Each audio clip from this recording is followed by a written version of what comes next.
はい、皆さんこんにちは。りゅうじんのキャンプ、りゅうじんです。実は今回ね、皆さんに一つお知らせがあります。お知らせっていうほどのことでもないんですけどね、実は私りゅうじん今回ですね、軽バンを新しく買うことにしました。というかね、もう買いました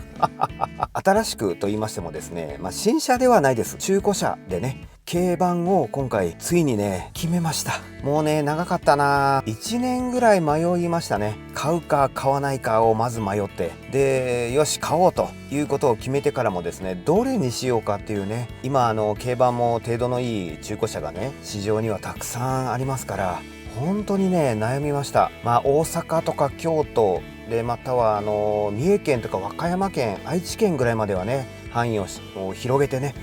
探してはいたんですが、なんと今回ね滋賀県内で出会いました。なぜ軽バンを探してたかと言いますと、車中泊をねしたいなという思いが、ちょうど1年ぐらい前からですかね、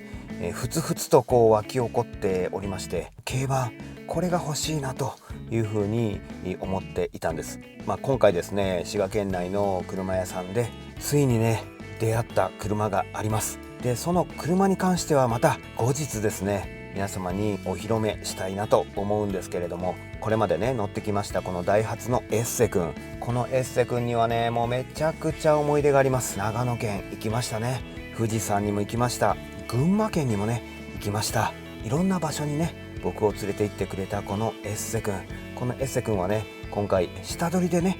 出すことが決定しております。たくさんの思い出が詰まったこのエッセ君をですね、今日は天気もめちゃくちゃいいんでね、手洗いで洗車していこうかなと思っております。綺麗な状態にして下取りとしてね旅立っていくところをね見届けたいなと思うわけでございます。それではね早速洗車始めていきたいと思います。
このね